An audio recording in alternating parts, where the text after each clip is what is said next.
I'm gonna do it for 4 people. Okay. For 2 people is 3 parts of pisco, 1 part of jarabe de goma, is a kind of water with sugar, and 1 part of lemon juice.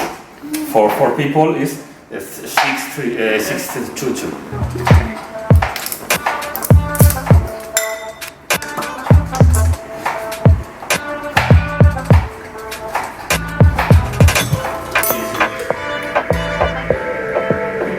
The key is to have this machine. Okay. With this machine, it's really easy to make. And then there's more ice.